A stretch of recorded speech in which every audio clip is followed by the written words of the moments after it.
Yeah. Travis, welcome to the podcast, man. Hey, thanks. I'm thrilled to be here. Sorry I had to reschedule one time. It's okay. You had the COVID. I did. Actually, we didn't even talk about that. How was that recovery process? I was fine. I didn't really. So I was more asymptomatic.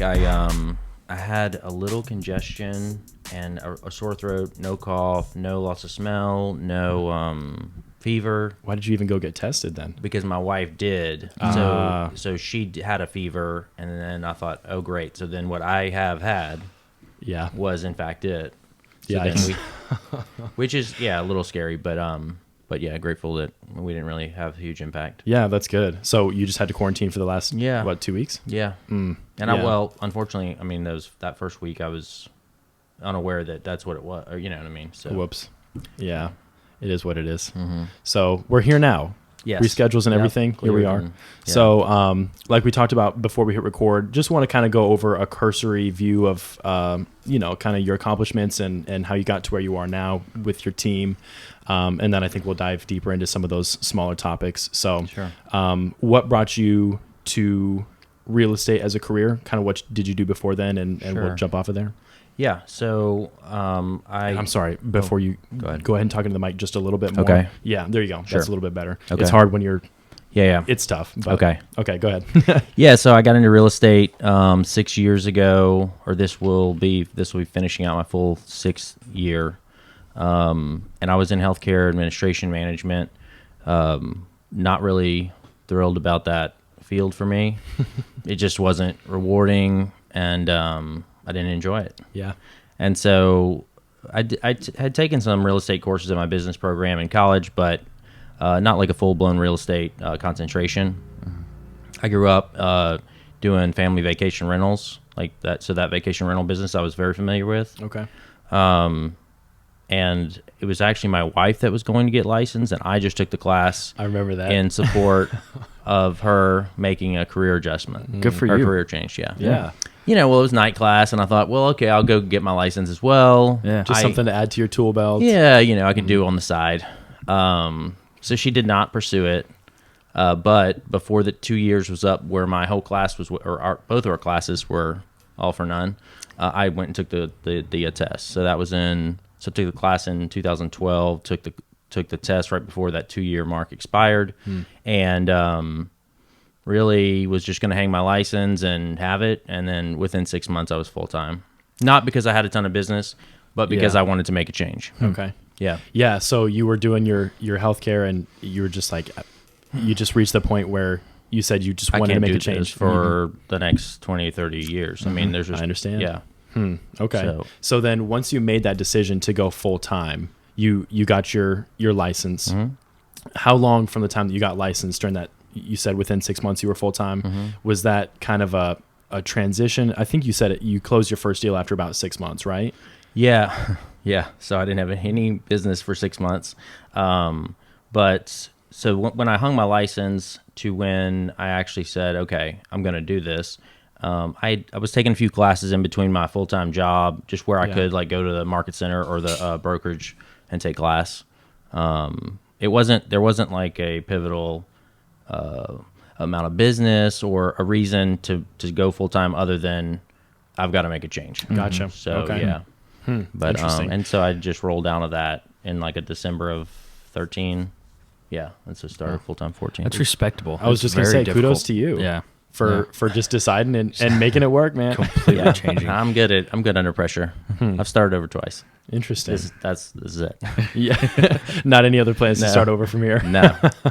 Okay, gotcha. So you went full time after about 6 months, and obviously I'm sure things started picking up after the first couple years. I would say people start to find their groove a little bit more, and so at what point were you starting to get too busy and realizing that you needed help? I mean, were you doing it? You did it with your wife for a little while in the beginning, right? Or no? Yeah. So I did ask for her to get licensed because, she could, and it's easy to go that route. I think in a household when a spouse can help you, because it's the same household income, so it makes sense in a certain way.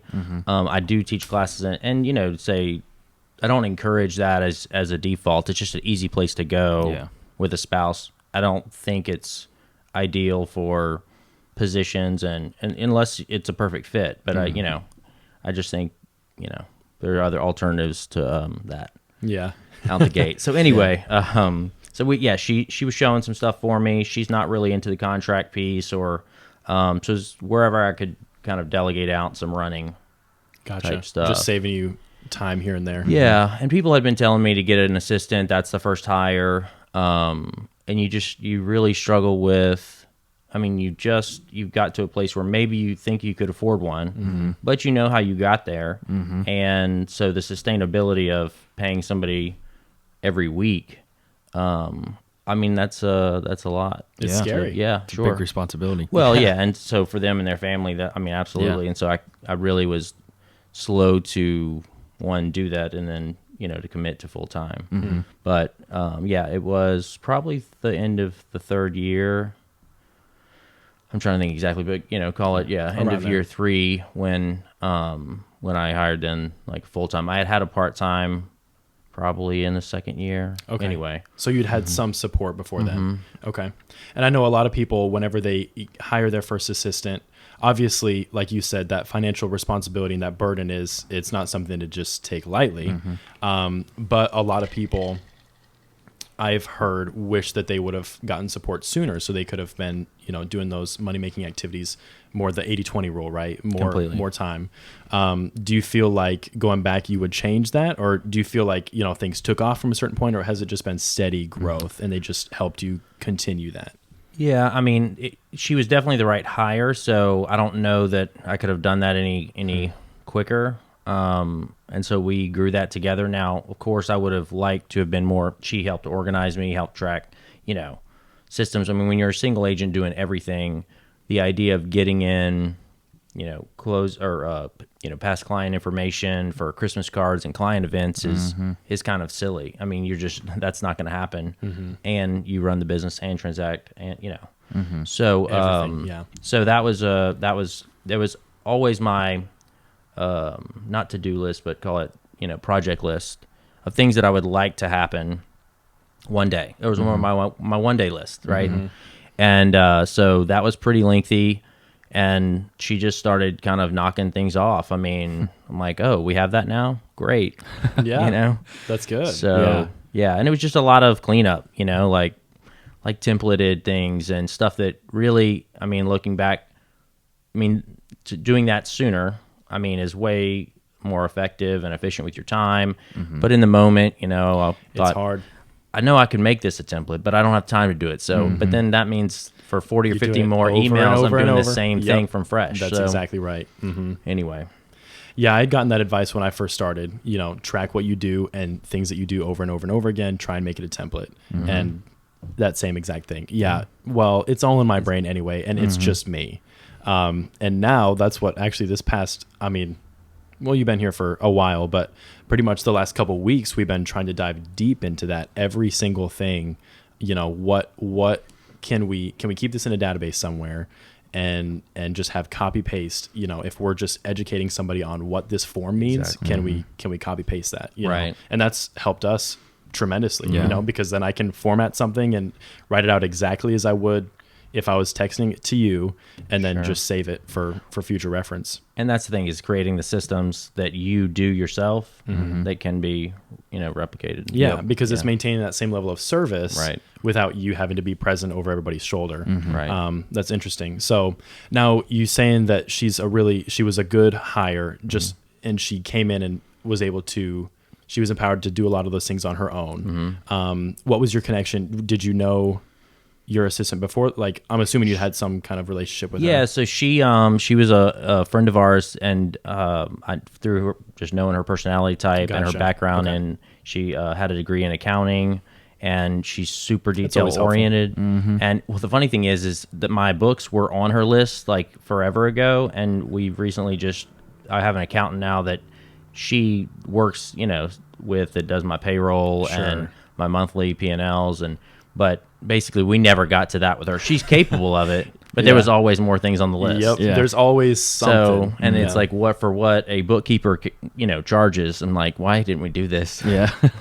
Whoops. Years ago. That's one of those things. There you it's go. like, That's definitely one thing you could do sooner. Sure. Yeah. I understand that. know. Get more organized on your books. Yeah. Well, and just treating it like a business. I Sure. mean, that's something that I think everybody understands. You have to Right. treat it like a business, but it's way easier said than done. Right. Well, even just ask how much it costs. I think it's like, I don't know, 20, 40 or $50 a month for her to just go into my, my bank account and my, business credit cards and just kind of itemize and do my P&Ls. And I mean, it doesn't take her long when she's doing it, monthly, once a month. Yeah. Yeah. Right. She It gets takes an hour familiar or with two. everything. And Yeah. And then when I think about what that takes me at the end of the year anyway. Yeah. That's interesting. No, that's a good tip. That's something that we could potentially look into as well. Yeah. I mean, it's Anybody. really, tax time is so, man, I'm not even going to lie. And this is making me look so immature right now. But for 2018, I was working at Men's Warehouse. I didn't even file a tax return. I could have gotten a tax refund, but I didn't even file. Because You were too busy. I was too busy. I was in school. I was in college. I mean, I was busy, but Right. yeah, I should have filed. But I was like, I don't understand all that. I don't want to take the time, and I just didn't even file. So last year, I was like, oh, it's Judgment Day. I got to figure all this stuff out. And I mean, I'm glad I actually hired an accountant and worked through it with him. Yeah. And this coming year, I mean, we're coming back up on tax time here soon now, Yeah. which is crazy. But Right. I just remember feeling like that relief that someone who knows what's going on is here to help me, and I don't have to handle all this on my own. Right. And that stress taken off is really, it's worth It's worth, worth a lot the more money. than, Yeah. Sure. Interesting. But back on her, I mean, she was somebody I knew personally, but she was the personality type that I needed to. I mean, I compliment what I'm not great at and what I don't enjoy. I mean, so hire that out. Yeah. Right. And so she's been with me since then, and as really a transaction coordinator assistant. Your first assistant ends up doing marketing, transaction Everything. coordinating. I mean, follow up. I mean, just a jack of all trades. Yeah. Which is good because that person can grow into like what she is now, like director of operations. So she does oversee. She knows how to do everything. She hires the transaction coordinator. So that's like she knows how to do those roles. And she'll do the hiring for him too, That's interesting. Yeah, because they take off so many things off your plate that you don't need to be doing. Yeah. And then they've learned how to do those things. And obviously as the team grows, then it's good as a realtor to know how to do all those things so you can hire the right person. Right. The same is true for that person you hire to hire more and more. That's Sure. interesting. Okay, so I want to hear, I don't want to pick you apart or anything, Yeah. put a microscope on you, but those first 6 months to the time that you got your transaction, and when things started picking up steam, what were you doing? What, if you had to go back and restart, what would you say, this lead gen was working, or I did this and that was really a good idea, or what maybe did you spend some time on that you wouldn't go back and do? So I didn't effectively communicate with, I think, the people most in my direct sphere. That one, I was like full-time in real estate. I think part of it was I was, getting ready to get ready. I wanted everything to look great. I mean, I spent money on customizing, my website before. Well, I mean, it's a digital business card. And so if somebody's going to click on an email signature, and if I'm marketing to certain, clientele, I wanted it to reflect Look clean. the images and the quality that I was, going to put out there. But I was working every day. I was taking classes, and then working basically in the resource area where I could take some floor calls. And so what I did well was I took every Gmail or every contact I had access to and imported them into our CRM and put them all on a touch campaign. Right. So that did communicate well. I mean, I don't know what the open rate is. I'm sure that was available, and I just wasn't looking at it. Sure. but the fact that I wasn't going to go through and say, okay, here's an ex-girlfriend's email or the parents, I just said it doesn't matter because I grew up in Louisiana, so there's certainly a sphere of people that come here and vacation rental and own property, or their family does. I mean, So you don't have to be just talking to Pensacola people. right. So, and I wasn't gonna. It didn't matter who it was, so I didn't waste time on that. And I think that was actually, it's not the best way, right, to build out your database. But initially, the amount of time I would have wasted, or in removing people that I could have benefited from, and they could have benefited from working with me by telling them I was in real estate. So I did that well out the gate, and I was pretty diligent on customizing those, campaigns to improve the open rate. There were then plenty of people locally that made purchases, or their parents made purchases that they did not know I was in real estate. Gotcha. So just telling people you're in real estate. Yeah. And it was a humbling experience to start over. And, I mean, at that point, everyone in my college sphere was settling into, their comfortable positions. And I was like, hey, I'm going to start over. You know what? But we talk about this all the time, and I get excited to talk about this because it's all risk and reward. Whenever you start over, you are basically saying, everything up until now, has prepared me for this next thing that I'm going to do, and I'm going to start over. And that stinks. It's no fun.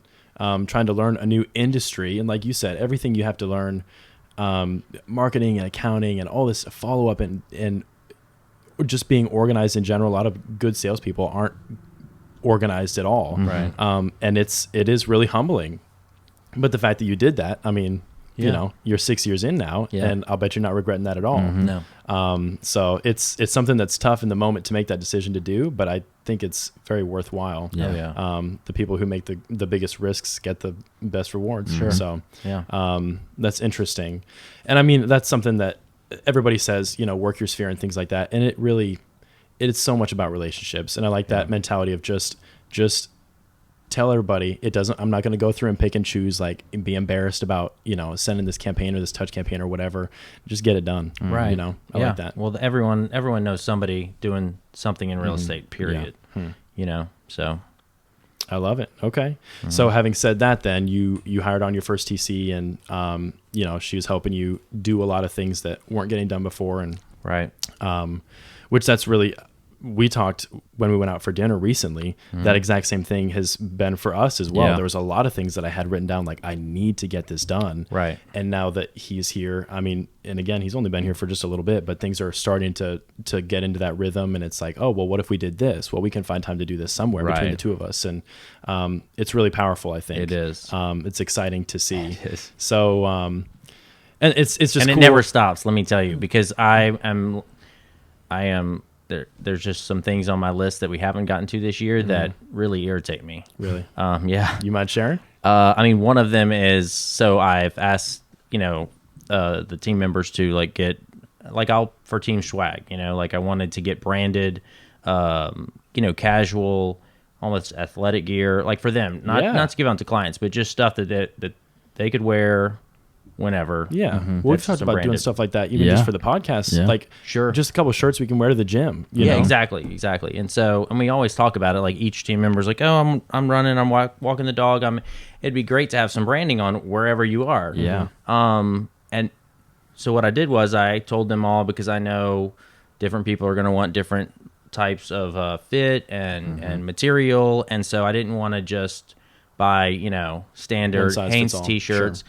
And I should have, because I'd have swag now and say, I don't care, y'all. Then, That's a good point. Because what I did was I said, hey, you tell me, what, or you buy it and I'll reimburse you. Go get whatever product you want, within reason. I mean, sure. Gucci, right? Come on now. Got this new belt. It's not branded, but it's right. But you can put a logo on it. Okay.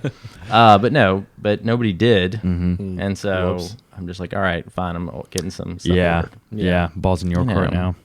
So did you get stuff ordered? I have not. Okay, gotcha. It's one of those things he's trying to get. It's on the list. Yeah, I gotcha. Okay. But just like a windbreaker good, or hats or sweatshirt or hoodie, stuff I mean, it's crazy how many things you wear consistently. You have a favorite shirt or whatever. If you just, make that the thing that you wear consistently and cycle out, I mean, you'll be wearing it everywhere. Right. People will see it everywhere. Like we were talking about the gym, and then, you go to Walmart afterwards or whatever, and you're wearing it there, and you just seen everywhere. Yeah, it's a visibility for your brand, Yeah. and then it's really just a resource. I mean, early on, Yeah. that's really what inside, because I'm not a hard sales. Like I'm not going in for the close on that I have to do business with you, but I was a resource up front for people that, oh, my grandma's going to go to assisted living, you know, like she's not ready to sell or she's not selling, and I'm like, well, in my mind, thinking she will be, but I mean, that's not why I helped them or talked to them. It was more or less, if you're a resource, and so that's where some of the stuff, even in the gym, they'd be like, hey,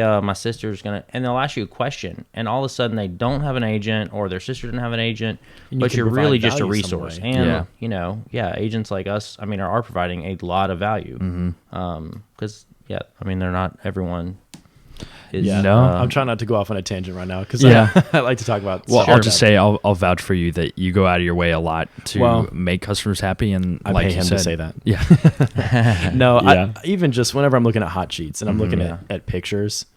I know. I saw one today. It was like a $300,000 listing, and I could tell they were all taken in portrait mode with an iPhone, and I was like, "What are you doing? Yeah. And how did you get this listing?" Correct. So anyway, rant over. But having said that, I mean, like you said, there's always going to be things on your list. That's a cool thing, you know? Like that, actually, the fact that your list continues to grow just means you're getting a lot done, because you can take otherwise I wouldn't even add, you know, ancillary things. I'd be like, we still haven't done templates. So, Make sure that we need to order t-shirts, and then we'll figure out the templates. I like it. I think I tend to be really guilty of that as well, especially when I first started on social media. I say when I first started, like I've been doing it for 10 years.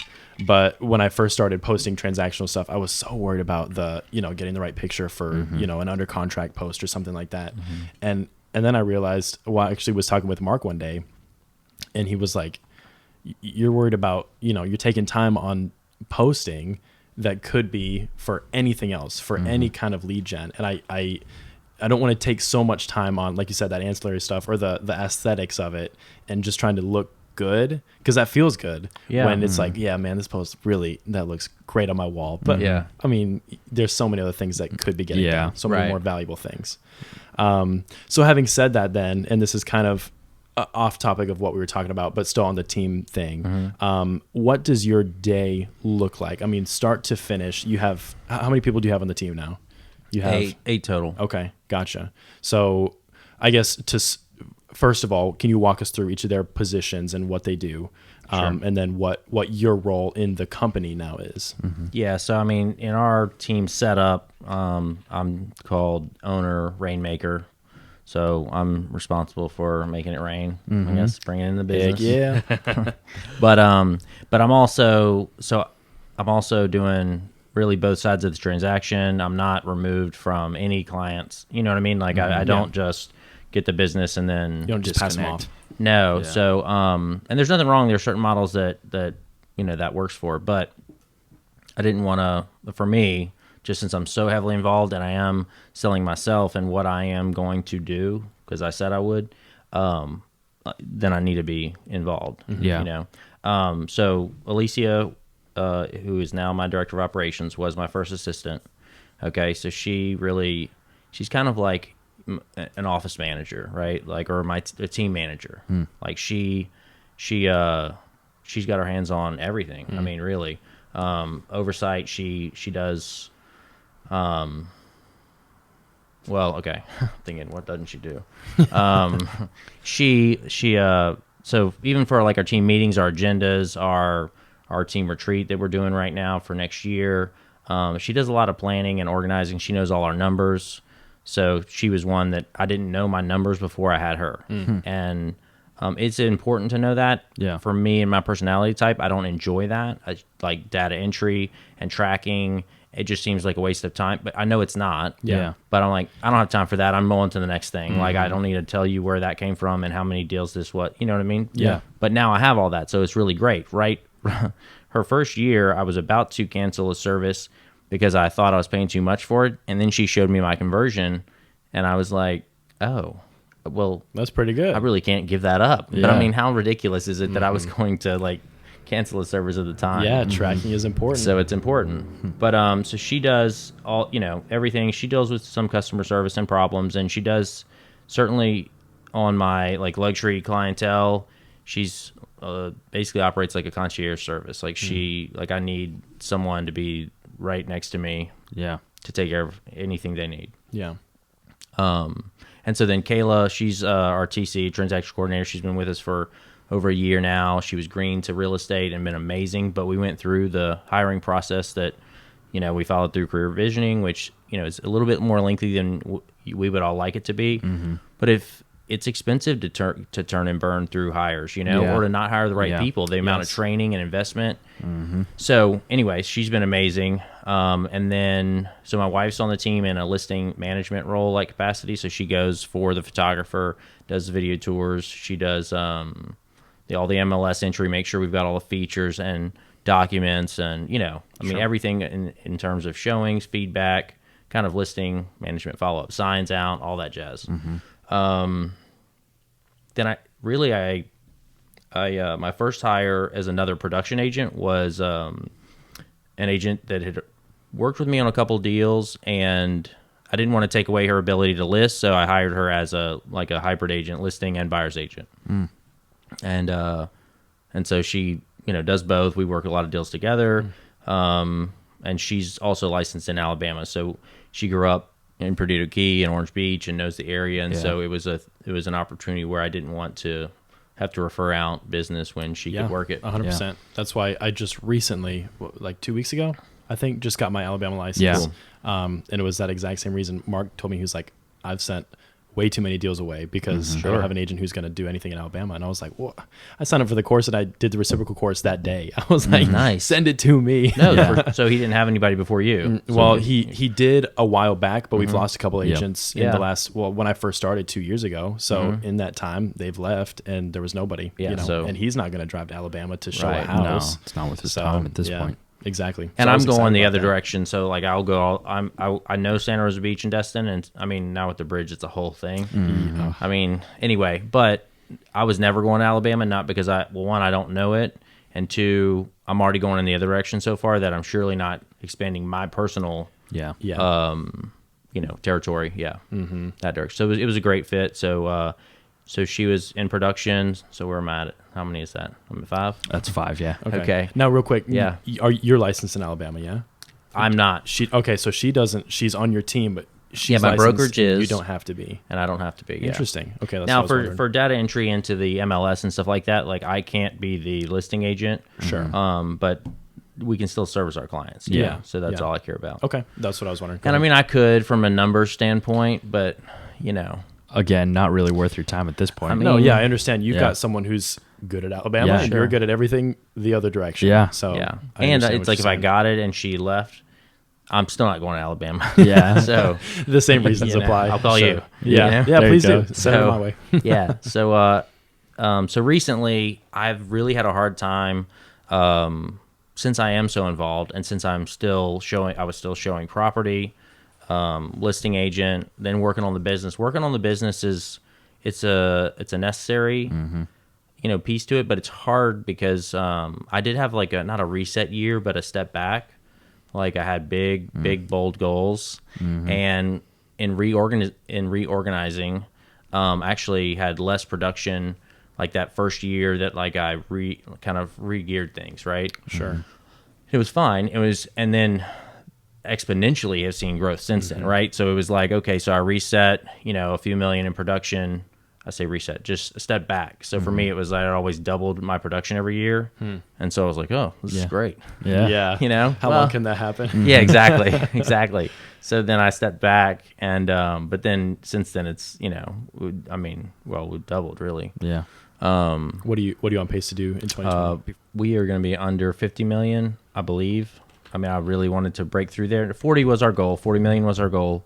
But once I got close enough to 50, then I would love to break through. Oh, for sure. 50. But, I'm gonna need some of those new deals to get underway quickly. Sure. I mean, where are we at? Yeah, end of November. So wow. But I mean, honestly, that's crazy. Yeah, that is crazy it is. for being 6 years in the game. That's fantastic. There's agents. They say after like 5 years, your business starts to plateau. If I plateau at 50 million a year in production, I'm happy. Oh, great. And that's obviously a joke, but I mean, really, that's incredible. Good for you. Yeah, no, thank you. And I mean, for me, like I I think we're on pace to do about 115, 120 houses or properties. And for me, that's like, I don't ever need to sell more than that. Yeah. I like that number. So my first year I did 4 million in closed business, then at 8, and then 20. So I was doubling every year. Yeah. And then More so. fourth year, 16 million. Big disappointment because I think I set the goal for like 32 or 40 million. Really? Whoops. The thing is, I didn't necessarily have a big plan on how I was going to get to there. Yeah. I just Just came out of this setting big year where I numbers. was just crushing it at 20 million. That year, I didn't even have a full-time assistant. And so I thought, well, hey, with help, Yeah. I mean, why can't I do? Yeah. I mean, it just, well, I didn't have a plan in how I was going to execute that. Yeah. So, They You're just say- excited. yeah. I mean, and that's awesome. I mean, setting big goals is important. I think a lot of people are like, you shouldn't set goals higher than you should achieve.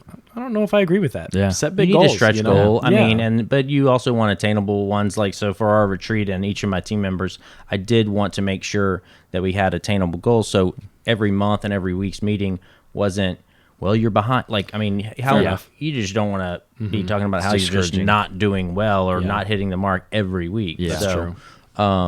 But yeah, I was going to say something and I lost it.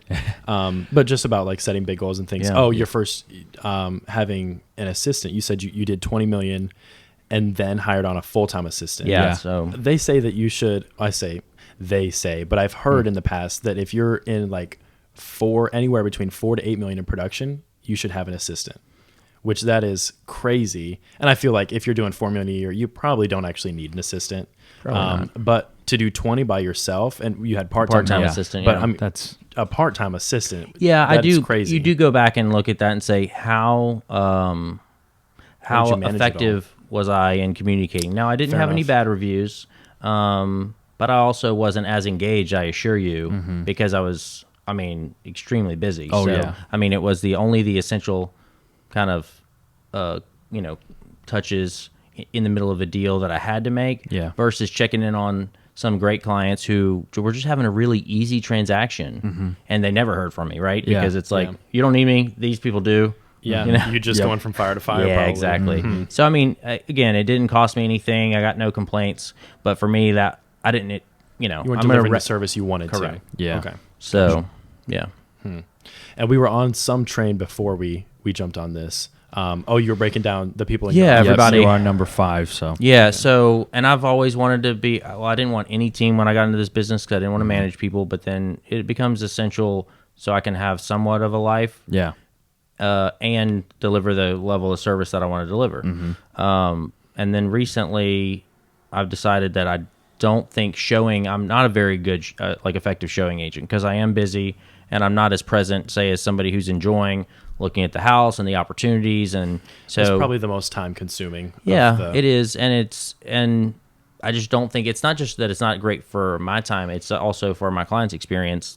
There are better people to Yeah. show property that are going to take their time with it, who are going to be more engaged and less distracted Yep. than I'm getting emails, while we're showing. I mean, you can Yeah. show a whole day easily. Yes. So I recently brought in a partner there to be like my showing specialist, and she's amazing. She loves it. She's born and raised here.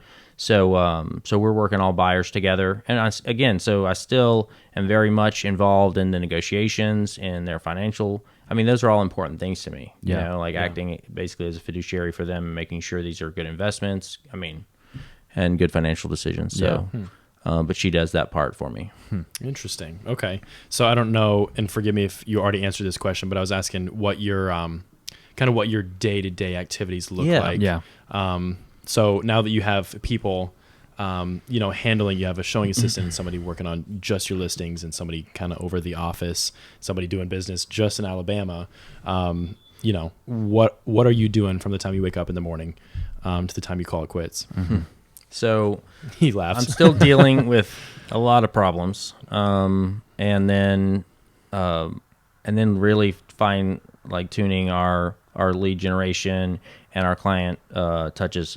I have gotten, well, not this year with client events, but that was a big step when I added those a couple years ago, because I wanted to have something where I saw them, but but it had to be like to fit my style. Yeah. You know what I mean? So we started with a crawfish boil, and then we had a great Christmas party. And I mean, our events are great, and people like to come. Yeah. Cool. But we haven't been able to do that this year. Yeah. And I have been terrible always, really, about being diligent on like making regular phone calls to past clients and Sphere. Not because I don't think it's valuable, because I just haven't figured out the time. And so that's what I am focusing on. So my day-to-day, I'm not great at time blocking. So I'm going to answer your question in an evasive way. Sure. Because that's not a clean answer. Right. Okay. But I mean, typically I'm looking at, there's appointments set for different things throughout the week, and work around those to then deal with problems and then lead generation around existing clients and stuff like that. Yeah. Okay. Yeah, and I mean, you at the head of everything, kind of, I'm sure you're probably just your support as well for everybody else that has things going on, for questions and things. And like I'm that. learning that. Yeah. I mean, I'm learning how to effectively do that, and who I need to involve. Every time you add a team member, that role is then subdivided, if you will, right? Like when it was just me and Alicia, she was everything else that I was not doing, right? Yeah. So when you add somebody, then that next person takes some of her stuff away, but then so it's hard that transition sometimes is messy with delegation, and then I'm looping her in when she doesn't need to be, and that slows us all down. So, I mean, look, I'm the one that's making the chaos. I mean, I'm clear about that. Like, I mean, I'm the one that's responsible at the end of the day. But, you just continuing to do better. I mean, that's it. Yeah, interesting. I love that. That's awesome. Yeah. And I love talking about, kind of your team, the pyramid and the makeup of what you got going. Yeah. I think I told you when we went out to Hub Stacy's a while back. I'm like, I respect you a lot, because you built something that I tremendously look up to. Yeah. And you kind of have a brokerage within a brokerage. Yeah. And I guess that's something else too that I did want to dive into a little bit. What is it about Keller Williams that you feel, is it the support that they provide you there? Why are you at Keller Williams versus some other place? Yeah, so for me, I mean, early on, it was a good fit for financial reasons and culturally, but then the technology aspect of it. I mean, I did go out and get my broker's license as soon as I could, but that was always going to be not just for namesake, but for education and for my clients' benefit. But never did I intend to go out and lease a commercial space, put my name on the building, and say, Talley Real Estate. Because I've done. I bet it felt pretty good. Well, yeah, until it didn't. Until you didn't enjoy the business anymore. Yeah. I mean, because I've in administration roles, I know what that takes, and I know that half of my time at least is then eaten up doing administrative problems when your internet's down, and when and that's not why I got into the business. So that model was attractive, and really just so the technology aspect, because I knew that even being an independent, there's no way with the pace of technology that I could deliver websites or apps or stuff at the capacity. And I don't know how much those play into the business. You're still, no matter how great your app or your website is, they're still going to send you screenshots from Zillow, period. Yeah. That's something you have to Can I come see to this terms pre-foreclosure? Yeah. Oh man. But at any case, no. So, but I do think, again, it's important from a visibility standpoint that it projects the way I want it to. Sure. You're kind of on the forefront of technological advancement. Yeah. I mean, you guys have your own app, right? Absolutely. And that's constantly evolving. I mean, that came later as far as like the artificial intelligence and the wherever it's going. That's not, that came after I was already involved. But I wanted, of course, like a capping model where I knew, okay, this is how much I will 100% be into this for, and then I'm going to make the rest it's 100%, is attractive. Yeah. And then the technology and really culture too. And I mean, the national events are great. I go to at least one or two of those a year. And it is a brokerage inside of a brokerage. I mean, it is my own business. I can grow it as big as I want it to locally and even abroad. There's even expansion models, and I've looked at those too. If there was a reason to be in a different market, the inside of my own team, Interesting. Yeah. What would that, when you say different market, are you talking about international? Because Oh, it can be. Yeah. I mean, they're in like 70 plus countries, I think, now. That is crazy. Yeah. Oh, yeah. So, I mean, that's always growing, which is cool because even from a marketing standpoint, it's not that we deal with a ton of international clientele here. Yeah. But to have access to it in case you do, Sure. then, you know, like my luxury division will make my listing into like 50 different languages and, Wow. you know, yeah, on the international MLS. And so that's cool. That is International MLS. That is. Yeah. Whoa. I didn't even know that was a thing. Yeah. Interesting. Very cool. All right. So having said that, talking about novel things, I saw on your online, I don't even remember where I saw it, but tell me about HGTV. What did you do? What did you do there? Oh, yeah. So that was years back when I did a beachfront bargain hunt. And so, of course, I jumped on the experience, and, you know, you have to convince the clients to do it too. And it's not for nothing because the time that it takes is an investment for all of them, yet I think they get paid a nominal amount of money. But the benefit for me is, you know, for advertising or branding or whatnot. Exposure. But again, I'm still asking them to take, you know, chunks of a week. Yeah. Because it was, I think, 4 or 5 days of filming for, Really? you know, 30-minute show minus commercials. Now you're down to Interesting. 20. Yeah. You know? Yeah. Not a whole lot of footage. Yeah. But it was awesome. We filmed it. It was freezing, and you know, beachfront bargain hunt, it doesn't know winter. So we pretended that it was warm. So and nice it was, outside. It was 37 degrees one morning. Oh. We were at Crabs, and we had blankets on our legs until they went to the wide shot. But and had like beers and drinks like in front of us, like it was 2:00 in the afternoon. Oh man. So that was some fun. How does that fun. even happen? Did HGT, they called you and they're like, "Hey, Travis, we want you on the show."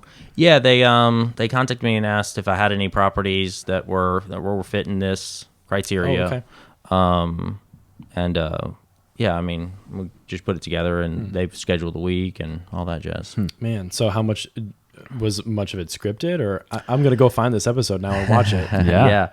No, none of it's scripted. I mean, a couple times they would tell the clients like, "Hey, give us a little bit more reaction when you come into the room." Yeah. You know? Gasp a little more. Or like, I love what you just said. Can you go back out and come in and say that just like that again? It's like, okay. Why? Well, they missed it, or No, or the I audio gotcha, was I bad, gotcha. but Sure. But no, it was fun. It was not scripted, but fun. Yeah. It was a fun It's experience. Cool experience. Definitely Yeah. something to add onto the website. Yeah. That's cool. Crazy thing is, It I does. I applied for like a beachfront, maybe it's just beachfront hunt, but it's over like maybe waterfront. It was like a luxury version of that show.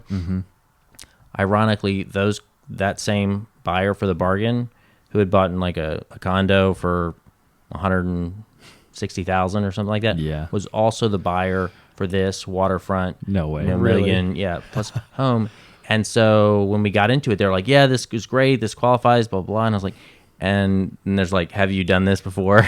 Oh. And I was like, "Well, I mean, these clients were on a different show. It was a bargain hunt. Yeah. Now this is a I luxury haven't hunt." done this before. Right. Yeah. Yeah. So they were like, "No." Oh, whoops. That's too bad. I feel like that would have been cool though Yeah. No. to see it. The Oh, progression, Yeah. you know, to have Yeah. fun around. bargain to luxury. Yeah. Right. Interesting. Okay. Well, man, that's so interesting. It's fun. So you just received a call out of the blue one day. Yeah, and I mean, Did you could go on to the you can, like, apply? Yeah, go on to HGTV, like, and they'll show what they're not screening for, what is it, casting for. Yeah. Okay. And so you just see if you have anything that fits. I mean, there's renovation ones, and you know, we've all sold to clients that we thought, wow, they're going to renovate this home at a level that this should be a TV show, or Yeah. you know, and so you can look for stuff like that. It's just you have to catch it before, Yeah. you know. Yeah. Danny, mark that down. We're going to apply tonight. Hey, No, I'm teasing. yeah, keep looking. Yeah, There's no, a for bunch of sure. stuff. That's cool to hear about that kind of stuff, though. Yeah. I think one of the last questions that I have, and I'll let you go because it's getting pretty late here. But you started off. Presumably, everybody has to start at some level and build a brand and get transactions under their belt, and then I feel like luxury is something that just about just about everybody aspires to, but very few people actually make it. And I say make it loosely, I'm saying like have the ability to do that at all ever. Right. And you've had success with it. So can you just talk us through, maybe this is too broad of a question, but can you just talk us through, kind of what steps that you took that allowed you to be able to attract that kind of clientele. Yeah, I mean, so out the gate, that website building, I mean, which it can be to your detriment too, especially when you're willing, to service a large kind of bracket of, clientele from first-time home buyers to luxury. Your branding can be off-putting to them. If it's too high-end, then they'll think, oh, well, he's not going to want this, or they would be dismissed, right? Yeah. So you have to be real careful there. But I think a lot of it came down to marketing and leveraging what I created out of one deal to more, and then also knowing your stuff. I mean, knowing about the details with waterfront or wetland or seawalls, and so there's the hard facts that you need to know that make them feel comfortable doing business with you, right? Sure. Yep. So you need to know everything about condos and luxury properties and other things that maybe people won't, your normal people won't have studied. So be a solid resource, knowledgeable, and then and then just leverage what you do create. I mean, there's a lot of people who have sold one or two, but you have to then leverage that, whether it's in a condo building that you sold in or a certain beachfront or waterfront, waterway or neighborhood, right? I mean, so some of it's public perception, right? Right. I mean, when people were calling me a luxury agent, in my mind, I thought I had maybe sold a few properties, right? So, but hey, I wasn't gonna Turn it down. right. I mean, if that's your perception of what I'm doing, as long as you're not giving me business that you don't do. smaller I mean, I've business. had best friends this past year ask me if a Baywatch unit was too small for me. It's like, okay, Send it on. Let's do it. Let's put this on the project list. I'm not conveying this effectively. Yeah. So Interesting. Yeah. That's and I good feel advice. like just in general, perception is something that you always got to be working on. Man, that's interesting. Okay, I feel like we've dissected your business to a large Pretty thorough degree. degree, yeah. Yeah. Happy to be a So, resource. having said that, what do you like to do in your free time whenever you're not answering emails and taking calls? What are you doing? So we moved downtown this year, so we have electric scooters. You live in Aragon, right? Yep. Beautiful. So We drove through that the other yeah. day. Yeah. Yeah, we love it. Even though the Seafood Festival was the first festival, that's been here since we moved, and that's a draw for that area because it's so walkable, and there are a number of festivals, so that'll be fun once that. Once picks we're out up of again. Corona time. right, and you can walk to Vinyl or Yeah. Gallery Night, and so we haven't been able to do any of that. Yeah. But we've really enjoyed it, so yeah, I've got like 4 or 5 electric scooters now because you need some Cool. for friends, right? Oh, Like, yeah. my wife, of course, Oh, yeah. when I ordered the extras, she was not happy about it. I was like, well, I mean, we can scooter too, but But like, they They'll can't just keep follow. up. They'll Yeah. run behind. like there's no way to have friends over and say, let's go out. Yeah. Yeah. So, and then we were biking on the bridge before that, stopped. But and then we have a dog we go hiking with, and we travel. So we try to plan, 1 or 2 good trips every year, Okay. Yeah. and we've been good about that. Or, I mean, she's actually very good at making me. I have to leave the Yeah. country to turn it off. Really? I mean, almost. Yeah. Like, Yeah. yeah, in a weird way. Yeah. No, I understand that. I mean, and that's one nice thing about real estate is that you can, if you have a phone and a laptop, you can do it from anywhere. Yeah. Totally. But also that's kind of a detriment as well because no Right. matter where you go, It's hard to you're disconnect. Always, Yeah. Yeah. Interesting. Well, that's cool. I mean, honestly, I'm really jealous of the downtown lifestyle. I think it's such a cool. We just had Walker Wilson on the podcast, and he was talking about the downtown improvement and things like that. And Oh, I'm so excited. it's becoming something that's really fun to be a part of, and Yeah. even just going to gallery night. Well, you haven't even been to a gallery night, have you? No, I'm looking forward to it though. Yeah. Like we've kind of been limited on the things that we've done since we moved Well, down yeah. here 2 months Yeah. ago. Yeah. But we're easing our way in there. Like you Yeah. said, we just drove downtown and started looking Yeah. around. And when I was here in January, I went to the Palafox Market, which was really cool. And That's still little going. things like that. Like every So- Saturday and Sunday. That's Every still, Saturday and yeah, Sunday. they're still Yeah. open. Yeah, it's still. I think it's smaller right now, Okay.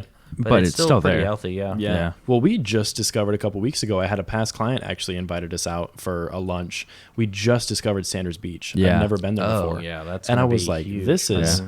awesome. Yeah, the Yeah. community center. I mean, it's obviously damaged after Sally, but what we did see of it was really, really And the neighborhood impressive. and what's Yeah. going to happen Yep. downtown. How it's progressing. It's interesting. It's Yeah. really cool. It's exciting. There's a lot going on. It is. Well, man, let me try and send some traffic your way. Where can people find out more about you? What's your website, Instagram, Facebook? Okay, so properties on the Gulf Coast, or property on the Gulf Coast, any of them. WeBuildLegacies.com is one. Our Facebook page is just the properties on the Gulf Coast or the Talley group. Instagram, I don't even know what my tag is. I'll tag you in this post. We'll figure it out. Post about Yep. it. I mean, I'm not, so that's something that's on my project list. It's my social media game. So yeah, don't contact me through there. Just call my number. We'll stick Fair with enough. Facebook. Just call and- me. I'm yeah, old school now. Yeah. I mean, I'm quicker to phone call than to text anyway. I understand. Yeah. Interesting. Okay. Well, cool. I love it. I mean, you said use social media games on the project list, but you're doing just fine without it. It seems. Yeah. So, Yeah. well, Travis, I appreciate you this jumping was on fun. and talking about Thanks, everything, guys. and we'll have you on sometime in the future. Yeah, absolutely. All right. Thanks, guys.